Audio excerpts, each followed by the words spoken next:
আসসালামু আলাইকুম। কেমন আছেন সবাই? আশা করি সবাই খুব ভালো আছেন। আমিও খুব ভালো আছি। সকালে ঘুম থেকে উঠে মেয়েটাকে একটু নেবুলাইজার দিচ্ছি, কারণ মেয়েটা কাল রাতে প্রচণ্ড জ্বালিয়েছিল। আসলে ওর বেশি ঠান্ডা এসেছিল আর কাঁচতে কাঁচতে বমি করে দিয়েছিল। এখন দুপুর প্রায় 12টা থেকে 1টা, প্রচণ্ড রোদ, তাই একটু আমি শুকনো মরিচ আর হলুদের গুঁড়োগুলো শুকাতে দিয়েছি। এখানে আসলে 11 কেজি শুকনো মরিচ আর 5 কেজি হচ্ছে হলুদ, এগুলো আজকে গুঁড়ো করতে মিলে পাঠাবো। প্রতি বছর এরকম আমরা হলুদ আর মরিচের গুঁড়ো শুকাতে দিই।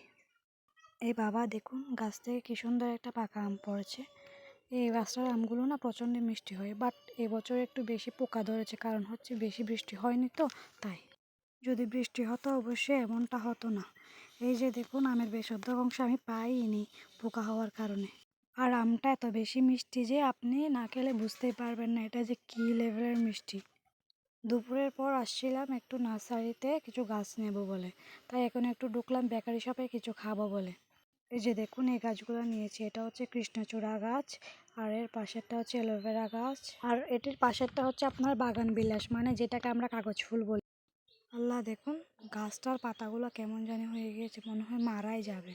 আর এই গাছটা হচ্ছে আপনার জুঁই ফুল গাছ, আর তারপরটা মেবি হচ্ছে আপনার বেলি ফুল গাছ, আর এরপর আরেকটা নিয়েছি, ওটা হচ্ছে আপনার জবা ফুল গাছ। এই তো দেখুন দূরে ওই যে বাড়িটা দেখতে পাচ্ছেন, ওটা হচ্ছে আমার শ্বশুর বাড়ি।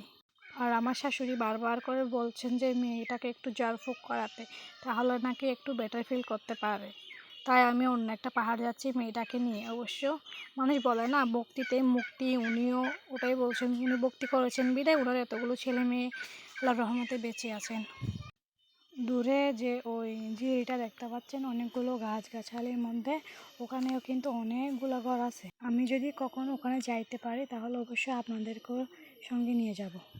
এটি হচ্ছে একটা কাঁঠাল গাছ, দেখুন কতগুলো কাঁঠাল। এই যে যার বাড়িতে আমি এখন আসলাম, তাদের বাড়িতে হচ্ছে অনেকগুলো এরকম আম গাছ আছে। এটা মেবি রূপালি আম গাছ, এখানে অনেক ছোটো ছোটো আম ধরছে।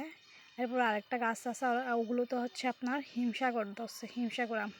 আর ওই যে দূরে অনেকগুলা বিল দেখতে পাচ্ছেন, ওগুলো কিন্তু ধানি জমি, এখানে ধান চাষ করা হয়। এখন মনে হয় ধানগুলো তুলে ফেলা হয়েছে। আর তার অন্য পাশে যে অন্যগুলো দেখতে পাচ্ছেন, এখানে হচ্ছে একটা ফানের বরস। ওখান থেকে এসে দেখি অনেকগুলো মাছ আনছে, পাঙ্গাস মাছ আর নালটিকা।